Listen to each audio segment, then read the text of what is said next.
Good morning, everyone. It's 1 minute after 3 p.m. I suggest that we start. I know more people are going to join, but in order to keep time, I think we'll start and they'll find us on the way. My name is Sarah Chukuli, a professor of pediatrics from Makerere University, Uganda, and I'll be chairing this session this afternoon. My co-chair will introduce himself in a few minutes. So you are all welcome to this webinar on data science for biomedical and epidemiological research. And thank you for taking time to join us today.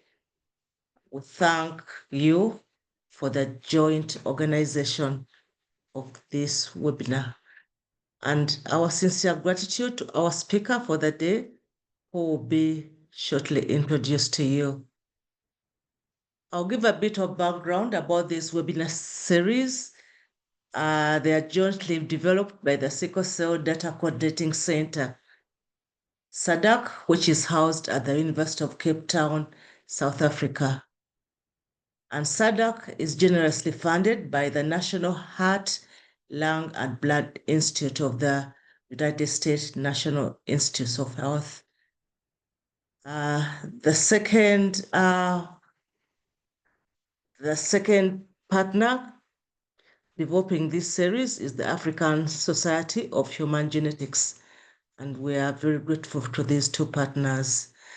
So the aim of this webinar series is to highlight ongoing research in data science and biomedical research, and to expose us to cutting-edge methods and approaches in data science for biomedical and epidemiological research in Africa. You are very welcome to the session today, and I request the co-presenter, the co-moderator, to introduce our speaker for today. Thank you.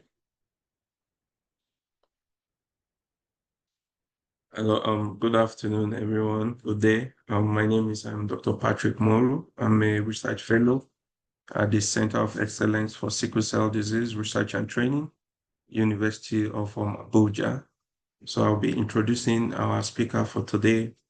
She's a professor of genetics and medicine and founding director of the Institute for Genomic Health and Center for Translational Genomics. She's the director of Translational Research Division of Genomic Medicine at the Icahn School of Medicine, Mount Sinai, New York. Her work is focused on discovering the genetic causes of diseases in globally diverse population and on building resources to accelerate the integration of genomics and AI into routine clinical care. Please join me as we welcome Professor Eimear Kenny. Thank you. Thank you very much. Thank you very kindly for the introduction and also the invitation to speak here today. It's very nice to meet you all over Zoom. I thought today for this group, understanding that we have a broad audience with broad expertise, that I would focus my talk on some of the work that we've been doing here in Mount Sinai in New York City that covers both sort of basic research and genomic discovery methodology, and in addition, some of the work that we're doing on the translational side and even into genomic medicine, so that we can cover a number of applications that may be of interest to this audience. So before I start, I just want to show my various disclosures with commercial companies, but none of what I'm talking about today is overlapping with any of these roles. So I thought it would be a nice place to start to think about how far we have come in the field of human genetics. And as we know, we are actually almost close to 26 years since the sequencing of the first human genome, the summer of 2000. And that has given us enormous insights about the function of various bases along the 3 billion bases of the genome, and also how they are associated or sometimes even large drivers of health outcomes in humans around the world. And this has given us increasingly accurate information that can potentially allow us to make decisions that impact humans. However, figuring out what to do with that information can sometimes be just as hard as the decades of research that went into the discovery side of genomics. And the challenge for us is to continue to do discovery because there's much more to learn, and particularly in many places in the world that are not currently represented in the genomic databases we use, but also to think about how we move past discovery and toward impacting humans. And that requires not only translation, but also equity and trust. And one of the things I'm going to talk about today is this idea, which is how we can move past genetic testing, which is commonly used infrequently, actually, in most health systems, and often only when a patient has already gone through a significant diagnostic odyssey to determine that genetic testing is maybe the next test that you may try in order to try to get to a molecular diagnosis of disease, to a model which may be a model that we move to in the future. And I say may because I think there's a lot of evidence that needs to be generated between then and now to test if this is a good idea, where we could potentially have genetic testing for everyone in the health system, maybe even when people are born. And that allows us to use that information many times for many questions around health management through that person's life, and potentially even to predict the risk of disease and potentially even to guide their health management in order to prevent disease. And the potential benefits of this type of medicine in the future are myriad. Here are some of them. We can think about how this could increase diagnostic accuracy when there are genetic drivers of disease.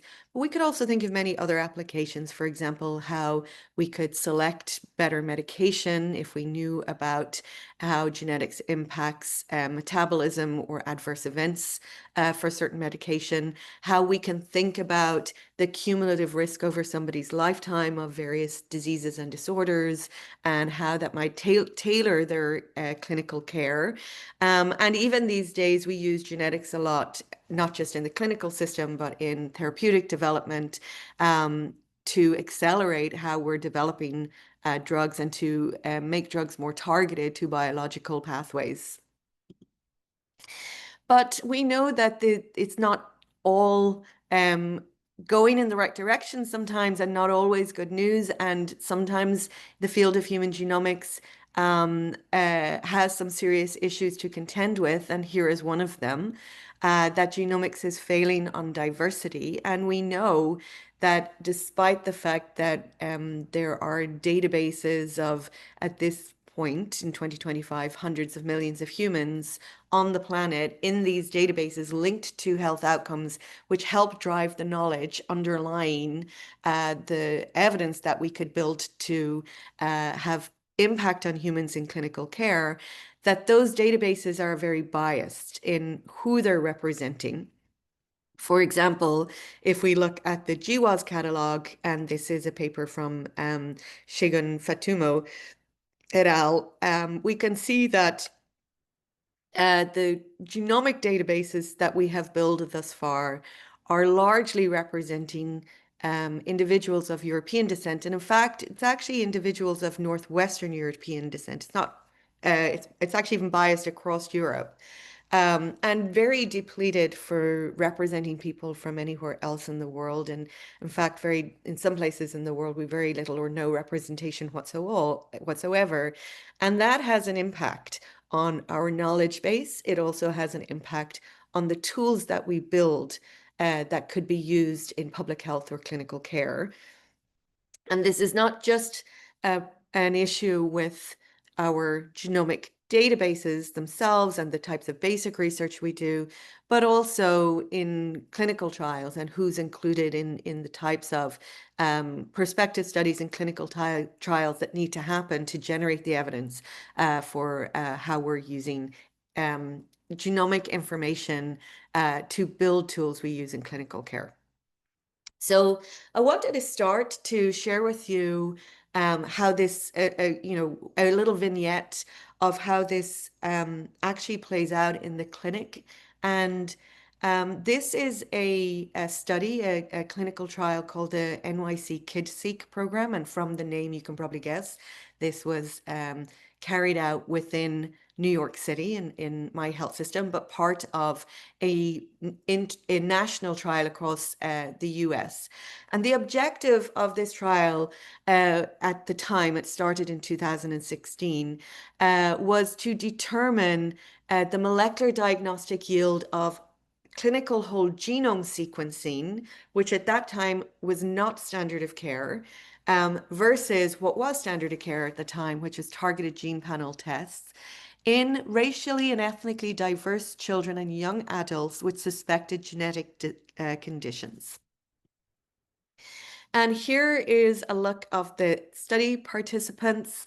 As I mentioned, this study was carried out in New York. So the study population was actually quite diverse in racial and ethnic representation, with 51% Hispanic Latino, 20% European American, 16% African American, and various other smaller categories of self-identification, including Asian, American Indian, and Alaskan Native, Middle Eastern, and other categories. Most of the children in the study were male, and this may be explained by the fact that majority of the cases were neurologic. So we had a lot of developmental disorders, autism. Some smaller proportion of the cases were cardiac, so suspected congenital heart conditions, and others were mainly primary immune deficiency. The median age of the children in the study was about 9 years old, but that did range from about 2 months to 21 years. And 30% before joining the study had had some form of previous testing, maybe an array, maybe even an exome sequencing, but had not had genome sequencing prior to this study. So the study design, the study was enrolling kids from January 2019 to November 2020. All of the children in the study were offered both clinical genome sequencing and targeted gene panel testing, and we used a fully paired study design. The children were offered the clinical genome sequencing for everyone, but one or more of the specific targeted gene panels that were indicated by their phenotype, and the genetic testing was performed at 2 commercial laboratories using standard protocols. And the main outcome and measure was the molecular diagnostic yield of either of the 2 modalities for testing. And that was defined as the proportion of the kids for whom genetic testing yielded a positive or likely positive clinical interpretation. So here are the results among all of the 645 children in the study. 110 ended up with a positive or likely positive finding. 26 ended up with a definitive negative finding on these tests, and about 57% had an uncertain finding, which likely was a VUS on their clinical report. If we look at the overlap between the diagnostic yield on any of the targeted gene panels that were used versus genome sequencing, we see that just even moving to genome sequencing doubles the yield of diagnostic findings. So about 8.5% if you use just a targeted gene panel versus 16% if you actually move to a whole genome. And the answer as to why is really on this slide, which is that genome sequencing, it just captures more complex alleles and is less focused on just certain genes, so can capture more emerging and newer disease-associated genes as part of the single test. There are other reasons, and there are technical reasons around the ability to capture complex structural variants using array capture technology versus just short read sequencing without array capture. And the types of variants that were picked up on genome include things like CNVs, a greater degree of CNVs, or multiple types. So when you have single nucleotide variants and copy number variants in the same individual. It's striking that about 38% of the variants were de novo and in genes not present on targeted genome panels, which really speaks to using technologies that are not necessarily baked in what they're looking at, actually allows you a greater freedom to find actually disease-associated variants and drivers of disease. However, a finding that we weren't necessarily expecting, and mainly again because we knew in these disease areas where kids had severe disorders, we were expecting a lot of those findings to be de novo. But when we started to look at the molecular diagnostic yield stratified by the race or ethnic group within our study, we found that there was a significantly increased yield of molecular diagnosis in European or white Americans in our study compared to African Americans or Black or Hispanic Latino. Especially when we look at the uncertainty in the clinical reports, we see quite a striking pattern where there is a higher degree of uncertainty. So you are less likely to get to a positive or a negative finding, and you're much more likely to have a clinical report that comes back as uncertain for children in our study who were Black or African American compared to the other groups. And this was a finding that was not necessarily expected, puzzling to us.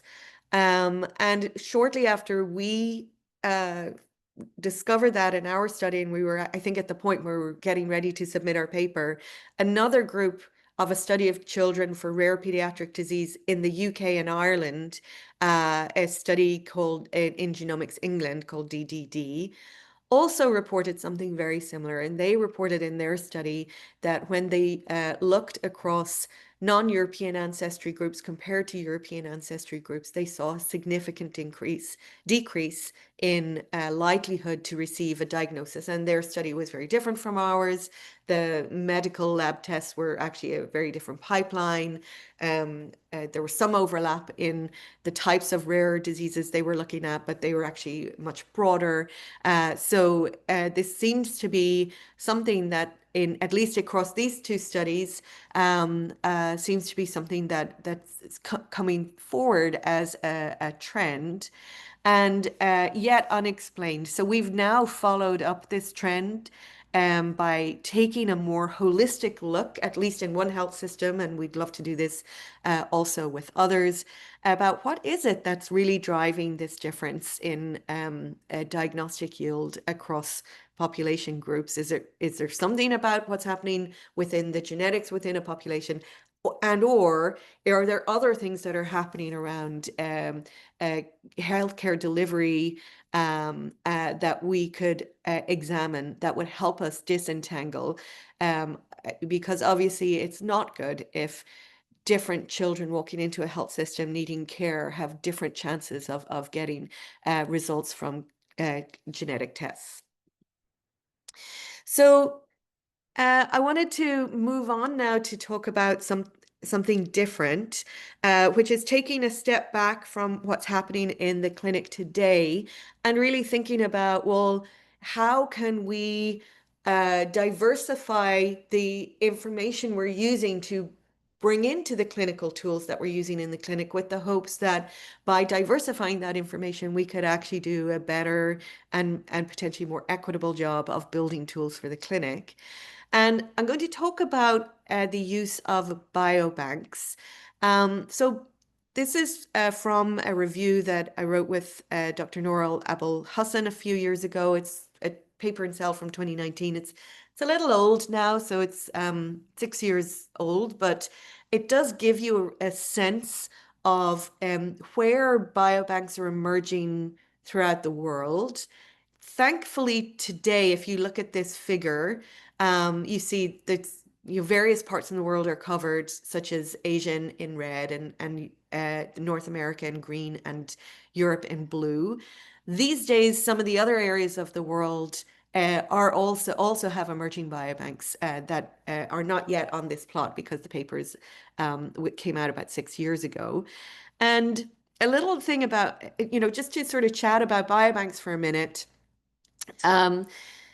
It's sort of very interesting what's been happening in various places in the world in the last 10 years, where a few things are happening. Health systems or even governments are incentivized to build biobanks because biobanks are engines for translational genomics research, and even can not only support the basic research side, but also support piloting new paradigms for genomic medicine. If you look in the y-axis of this plot, it shows the percentage of non-European ancestry participants in biobank, which you can see over time is starting to go up. And certainly for biobanks in places in the world that are non-European, there's a lot of research and knowledge that has been generated there. And the biobanks tend to be rather hospital-based or population-based, which has positives and negatives. On the one hand, sometimes they're not great places to study rare disease, but I'm actually going to show you an exception to that in a minute. However, they can be very good places to study complex common disease, build nested cases and controls, and or look at the penetrance and expressivity of rare variants out in the world and really get population-based estimation of penetrance and expressivity. So in my health system in New York, we've had biobanks since 2007. It was called, from 2007 and 2023, it was called the BioMe Biobank. Today, it's called the Mount Sinai Million. It's sort of the same biobank. We just decided to reinvest and grow it in 2023. And just a note about Mount Sinai healthcare system. We are based in New York City, and here's the map of the 5 boroughs of New York City: Staten Island, Brooklyn, Queens, Manhattan, and Bronx. And I'm currently sitting in my kitchen in Harlem and Manhattan at the moment. So that's right at the north of Central Park there in the middle of Manhattan. We are a large healthcare continuum serving the people of New York. We are one of a number of healthcare continuums. There are about 12 here in New York, but we're one of the biggest. I think 1 in every 2 babies born in New York is born in a Mount Sinai hospital. And New York itself has been historically a point of entry to the US for hundreds of years. So the population in New York is very diverse. Here's looking at the various neighborhoods in terms of race or ethnicity. If you think about diverse, for example, as country of origin, we have people from 160 countries of recent ancestry living and working here in New York City. The other point I will say about biobanks is that even in the last 10 years, depending on the health system you're in, a lot more information is available to support research. Now, most of this information is not gathered for research purposes at all. It's actually gathered to deliver healthcare or to bill for healthcare. It is being repurposed for research, but it is being increasingly complex, increasingly digitized. These days, radiology, pathology, and other acute measures are increasingly made available and digitized and interoperated for linking to DNA and sometimes other multiomic data. And sometimes we also have data from the outside of the health system, the exposome of local neighborhoods or other types of environmental exposures that we can link to be able to build much more multidimensional pictures of the health of patients in our health system. So here is a view of the genetic diversity within participants in the biobank in Mount Sinai. This is a principal component plot, and every dot here, it represents the genome of an individual, and the closer or further away those dots are from each other means the more genetic similar or dissimilar individuals are.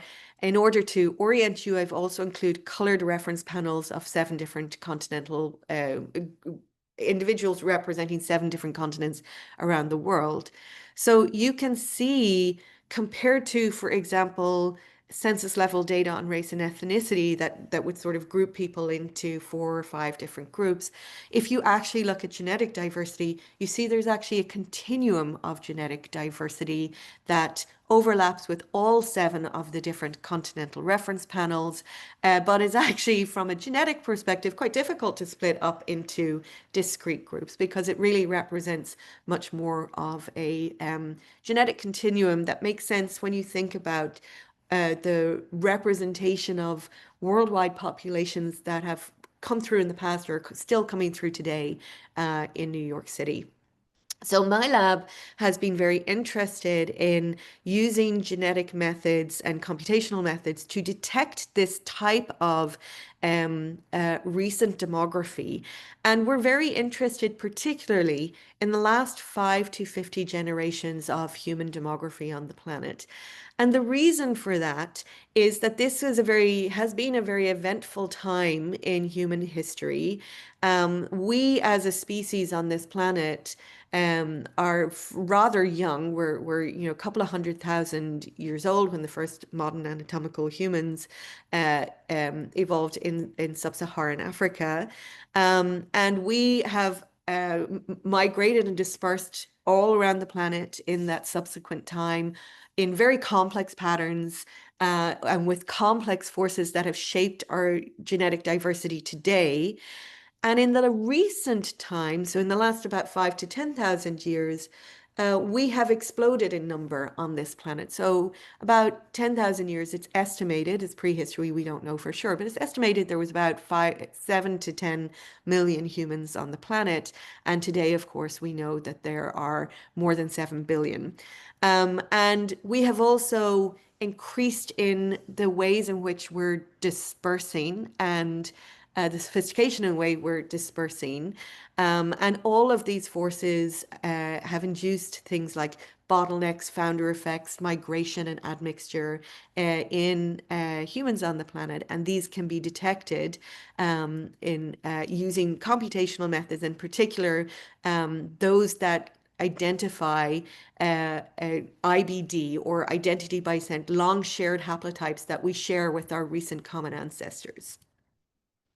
So we published a method that allows us to do this at a population scale, so really in cohorts of millions these days. And this paper has been published a few years ago, but I'll just put the QR code there if you're interested in methods like this, and just point out that in order to really detect IBD at scale, you really need to have kind of advanced computational methods that are optimized to be able to do this quickly and accurately.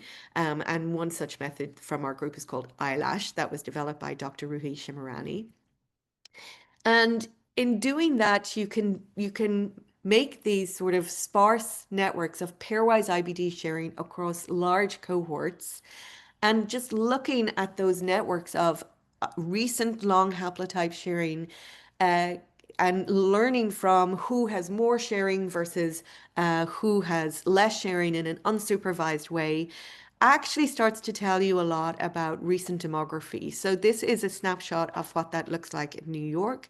And you can see that the clusters of individuals who have more sharing together, they often correlate strongly with recent country of origin for those same individuals. For example, this method can very clearly detect differences from people who have recent ancestry from the Dominican Republic versus people who have recent ancestry from Puerto Rico and New York City, or sometimes other cultural labels. For example, people who self-identify as Ashkenazi Jewish or Gujarati Indian or Garifuna in New York City. And this allows us now to see what diseases may impact specific populations. And we know, for example, in human genetics, that if a population has experienced a bottleneck, that means there is a founder effect. There is a high chance that there may be genetic disorders or sometimes recessive disorders segregating appreciably in that population that are either rare outside of that population or even absent outside that population if a variant occurred after the bottleneck event. And so we can use these types of methods to teach us about founder populations within the Biobank at Mount Sinai. And indeed, we discover there are many founder populations. Some we know we've studied very well, such as Ashkenazi Jewish populations, but many that are very understudied, including founder populations from the Caribbean, the Americas, and South Asia. And we can look at the things like the magnitude of the founder effect, but we can also link that to the health systems data and now start to agnostically surveil for the presence of potentially rare monogenic disorders.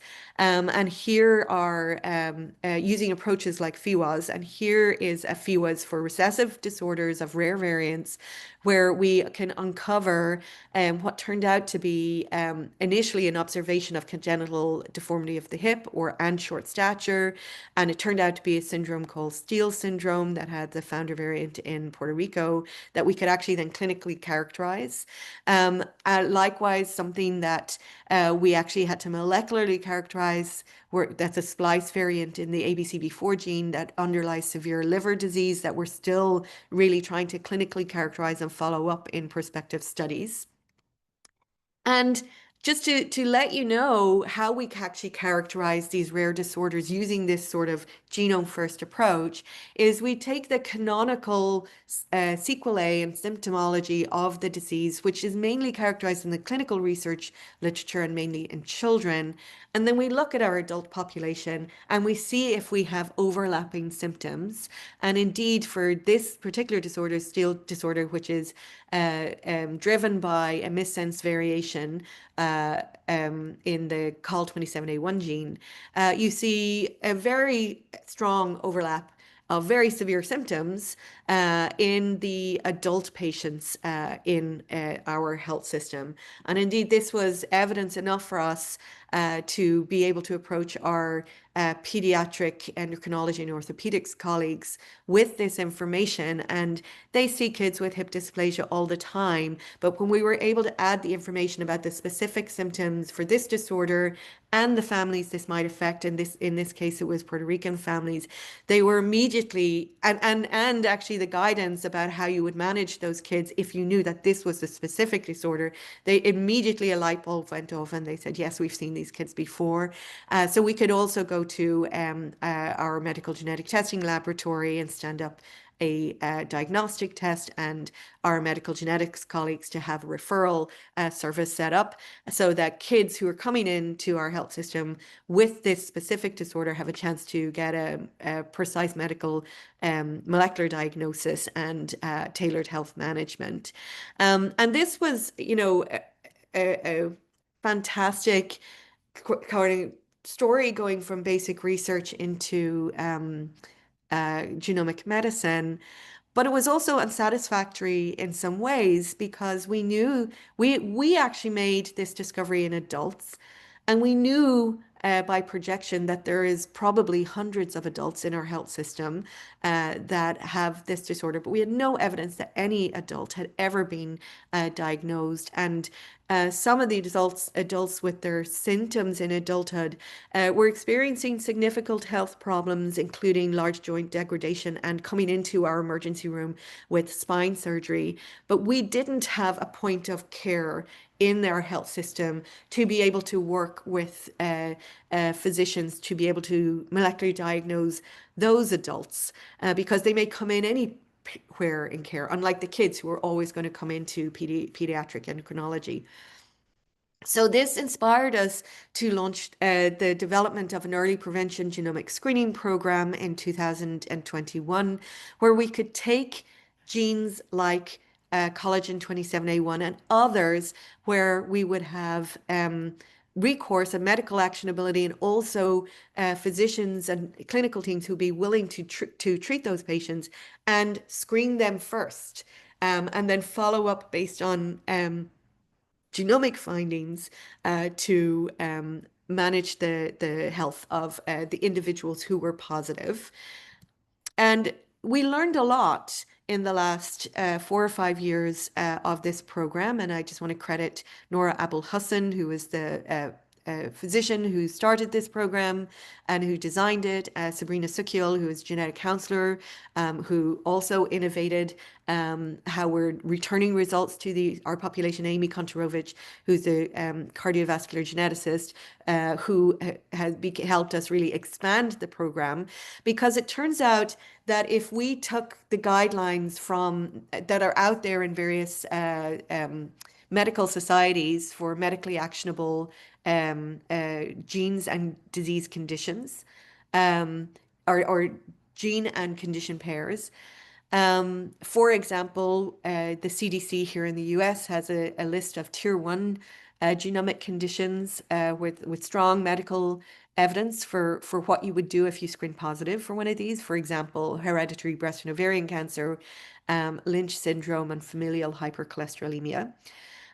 It turns out that these genes, variants in these genes, are rather rare in our health system, whereas other genes that don't quite meet that level of evidence but are much more common in our health system because of founder variants. For example, the founder variant in African and African descent populations in the gene TTR, underlying hereditary TTR amyloidosis, are actually more common, impacting more patients and more diverse patients in our health system.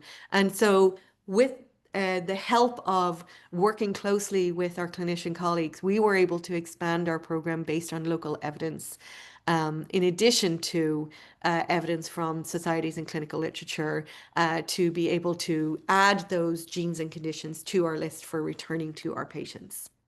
And of course, when you're building programs like this, it's very important to not only talk to your healthcare workforce, but also talk to the patients you treat about whether their preferences for receiving this type of genome-first approach.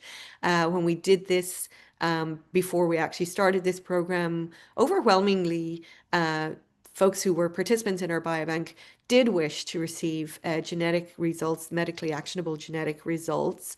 This varied a little bit across different population groups, men and women, age groups, people who spoke various languages.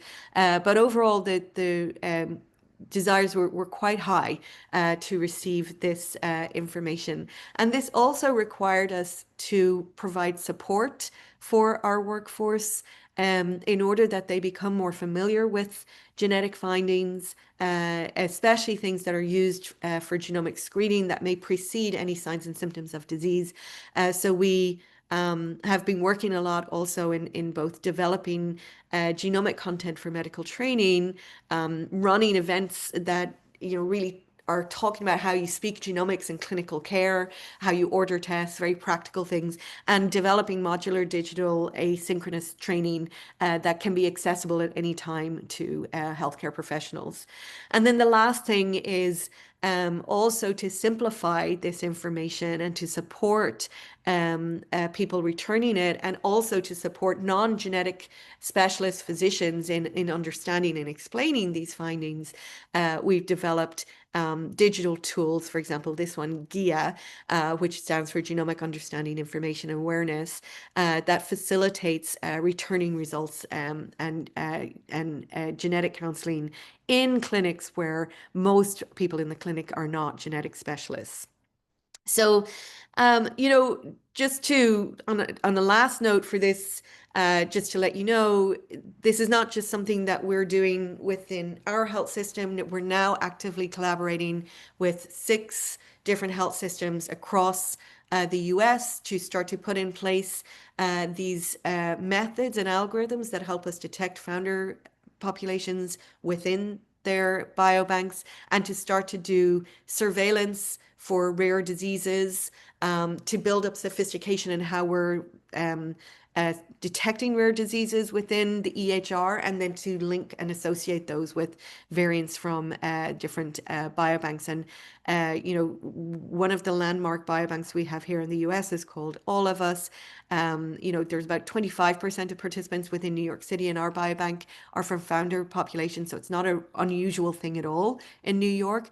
It's also not unusual across all of the US, where we have found that 19% of participants in the All of Us research program are also in founder populations. So in the last 10 minutes, or 8 minutes actually, because I want to pause then and leave time for questions, I want to move on to genome scale risk prediction, or polygenic risk. And as I think many in this group know, polygenic risk scores are scores where you take small effects of many variants that we've learned through GWAS studies over the last couple of decades to estimate an individual's disease risk compared to the distribution of individuals' disease risk across populations. And for most people, that risk is going to be somewhere in the middle, nothing really to worry about. But for some few people, it may reside on the very tail of that distribution at the very high risk end. And my group was one of the groups that, there was a lot of clinical interest in these high risk predictors. There's also reason to be cautious about this information. And this is a paper from my group a couple of years ago, where we showed that if you just do that naively, one of the problems is the training data for those risk predictors is predominantly of European ancestry. And if you take that naively and look at how that predicts risk in individuals and populations that are not genomic ancestry, then you see a decay of accuracy out of sample for those predictors. Now, there has been a lot of work subsequently, and there are much better methods, and we have a better understanding of causality, causal effects, and also linkage disequilibrium for many populations that do improve the portability of genomic risk, but not perfectly and not for all populations, and there's still some way to go. Nevertheless, this information is starting to be used in clinical care in various places in the world, and therefore we need to actually do research and understanding how to implement and which of these scores may or may not be ready for bringing into the clinic in the same way that we bring in monogenic screening into the clinic today. We have been doing this in my group, and along with 10 other health systems around the country in a consortium called the eMERGE network. It's coming also just at a time when our the medical guidelines, at least in the US, are not really supportive yet of using such information, with some variation. So probably the area of clinical care that's most open to this type of information is in cardiovascular care and oncology care in the US. But we don't have a lot of support for this broadly. Nevertheless, research is coming pretty quickly that's starting to show in sort of prospective study and clinical trial frameworks that this information can be extremely important. And this example of a paper that came out very recently showing how if you start to bring genetics into applications of universal screening, you do a much better job of actually finding the clinical cases that you need to pay attention to. In this case, it is for prostate cancer. And even though we don't have a lot of evidence or guidelines behind medical recommendations of what you would use these scores for, they are in the clinic, and providers are either ordering them directly or they come with in clinical reports for monogenic screening. You get the addition of the PRS. And other places in the world, such as this group from Estonia led the development of guidance for how you would use international guidance for how you would use breast cancer PRS. So we're really at a time where these scores are starting to be used in the clinic, guidelines are starting to be developed, and this is really a time where we're going to need good research behind that to help drive that evidence. So in the eMERGE consortium, we developed for this study, it's a prospective study, polygenic risk, clinical polygenic risk tests for 10 conditions. And this paper came out late last year, if you are interested. I won't go into it because it's already out, but you know, we stood up those tests for those 10 conditions.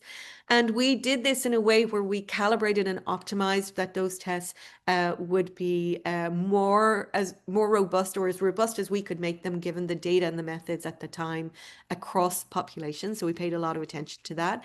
We didn't get perfect portability, but so there's some tests that weren't portable to all 4 populations we considered for this study.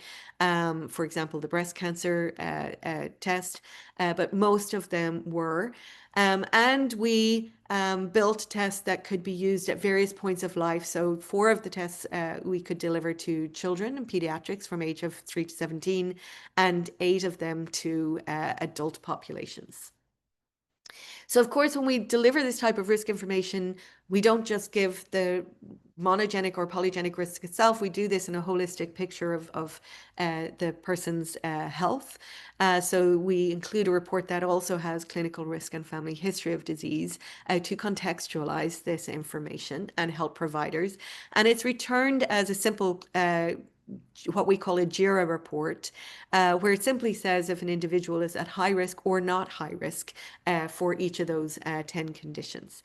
So in the last minute, I'm just going to give you a sneak peek. We just finished the study in April, and we're very quickly trying to analyze our data. So all of this is unpublished, but I did want to share with you a little bit of what we're seeing for polygenic risk within this study and across 10 clinical sites in the US. So here is, we're looking at the monogenic risk for hypercholesterolemia, which is about 1 in 200 people, or within health systems, about 0.7% of patients that harbor a pathogenic variant for that monogenic disorder that increases your lifetime exposure to total cholesterol or LDL cholesterol. And we see, sure enough, if you look at people who harbor those pathogenic variants, they have about 20 mg per deciliter higher on average mean LDL than people who do not have high genetic risk. But we see exactly the same increased LDL for people who are at high polygenic risk. And also that captures a different population of people, and actually a larger population of people. It's now 1 in 50 individuals is at high polygenic risk. And it's not just for mean LDL, it's also in the ranges that you would really care about for health management. Over 160 mg per deciliter, we see enrichment, and even over above 190, where that would be considered severe hypercholesterolemia. We see a 5 to 10-fold enrichment for both of these genetic risk cohorts. And this is not just in older adults, if we actually go back and look at LDL levels in that top percentile of PRS risk through individual's life, much like we see for familial hypercholesterolemia, younger people have much higher LDL than people who are not at high genetic risk. And this decreases actually as people get older, but that's usually because that's, around middle age, approaching 55, 60, is when people start to get prescribed lipid-lowering therapies that start to manage their cholesterol. However, for this group of people, their exposure to high cholesterol was happening already through their life. And much like it is in familial hypercholesterolemia. And we know this also has implications for health management.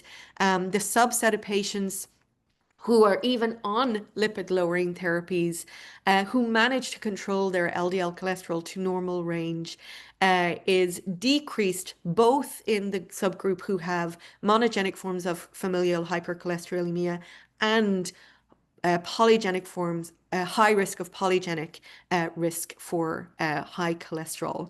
And this has implications for health management and your choice of which therapeutics you would prescribe if you knew that the patient in front of you happened to be at high genetic risk, either from monogenic or polygenic reasons. So with that, I'm going to stop for time and just acknowledge and thank all the people whose work I showed today, including Ruhi Shimarani, Sabrina Sukiel, Noor Abul Hassan, and Amy Kontorovich, and all the genetic counselors, postdocs, students, and faculty who work on the NYC KidSeq and eMERGE studies. And I will stop there and take any questions.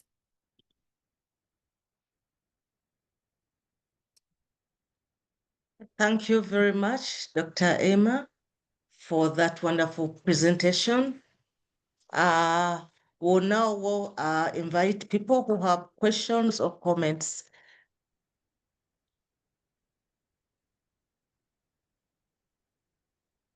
You can use the raise your hand, or you can write your comment in the chat, or you can just unmute. We have a few minutes.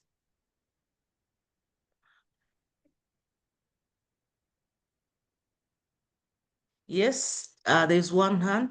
Ted, Ash, please. Ted? Yeah, thank you. I was muted. I don't know, you guys need to unmute me. So my question is really a very good presentation. My question to you is the genomic first approach. How do you see that in Africa? Genomics may not be the primary concern. Yeah. I mean, causal things like, you have pathogen genomics, all other life, social life, economic, all other things. How much do you think do you want Africa to invest on genomic first approach that you outlined? And my second question is that from polygenic perspective, you already mentioned the diversity in Africa. Do you expect one polygenic score for Africa or for each country or for each region? How do you see polygenic score play in Africa? Yeah, okay, great questions. So the first one is about genomic first approaches and their readiness in different settings, in different places in the world, in different contexts. So I do not think genomic, I'm biased because I work on genomic first approaches, but I don't think they're ready or should even be deployed everywhere in the world and for every disease or context. But I do think we should do the research behind them and they can be deployed in some places where they make sense. So for example, the example I gave was for detecting people who may have really high cholesterol at a very young age, who are not getting tested for cholesterol. But if you had the genetic information, you would know. And that makes sense in a place where we do already have genetic information. It doesn't make sense in a place where you would have to pay out of pocket to get genetic information. Most of the times it'd be cheaper just to run a cholesterol test. And anyway, most people who are young are not getting cholesterol tests or genetic information. So it doesn't make sense then. But you know, genetic testing today, and it still costs thousands of dollars. It makes it inaccessible when you have to pay out of pocket to most people. However, in the future, and maybe not so far in the future, genetic testing will start to become one of the cheapest tests that you can run in a health system, and maybe only cost a couple of dollars. And I know that's hard to believe today, but that is, you know, where the technology is going, and it's not going to cost that cheap everywhere in the world. There's a lot of issues of access and infrastructure to be considered, but the infrastructure is starting to become more federated, and the costs are really starting to come down. So those are the two reasons that I think we need to do research about whether we should be using this information, and if so, where, if so, when. And you know, sometimes the answer is you shouldn't use it. Other tests are better. Other knowledge is better. Because it's too costly, you should invest other places. But sometimes the answer is, you know, you mightn't use it today, but if in a hypothetical example, it only costs $1 or, you know, something very trivial to run that test, then you may consider using it. And then it may become something that you would want to integrate in a more holistic picture of the patient's health, and in a more holistic picture of other social determinants of health and societal factors that are impacting somebody's health. I hope that answers that first question. Yes, that was good. Thank you. Yeah. And the other question is around the portability of PRS across different populations around the world, but particularly within Africa, where most of the diversity of humans is, and these issues of portability are really exacerbated. And whether the answer is that you should build a polygenic risk score using data from specific region or country or continent, versus you should take the tools that are already out there and try to port them. And the answer is kind of complicated because it does a lot depend on the architecture of the disease. For example, when you have diseases and chronic kidney and end-stage renal disease is an example of this. Prostate cancer is another example, where you have strong genetic drivers of the disease that are common places of the world. For example, the APOL1 variants that are common and impact those specific diseases and other diseases like hypertension and ischemic stroke. In some places in Africa, not in other places in Africa, and in many African diaspora populations around the world, and many African American or other African groups around African descent groups around the world, but not all. Then you would need data from those groups to build those predictors in order to get those predictions accurate. And mixed with that is that as I said in the beginning of the talk today, the majority of, we know that we need very big size GWAS to build PRS. That's the other thing. And today, most of those big size GWAS are predominantly of Northwest European people, but we can, what we call calibrate, optimize, understand the link between LD patterns and effect size for other populations to make those better tools. Sometimes that's the better approach for some diseases. Sometimes the better approach is to build the tool yourself. But it's very disease specific. I hope that answered both your questions. Yeah, thank you so much. I appreciate it. Okay, thank you very much. I don't know if there's any one final question or comment from the audience. We're at the top of the hour. Otherwise, we are very grateful to our speaker today. It was a lot of information that is new, but also talking as someone from Africa, we need to know this, we need to integrate this in the training, and we need to think of how we can join the conversation, the research, as we prepare for tomorrow. And we have a number of genetic diseases or disorders that are common in Africa, where we need to prepare ourselves for tomorrow. Please remember to complete the evaluation form. It's in the chat. It is in the chat. And thank you for attending this session today. And have a nice evening. Have a nice day. Bye. Thank you. Yeah.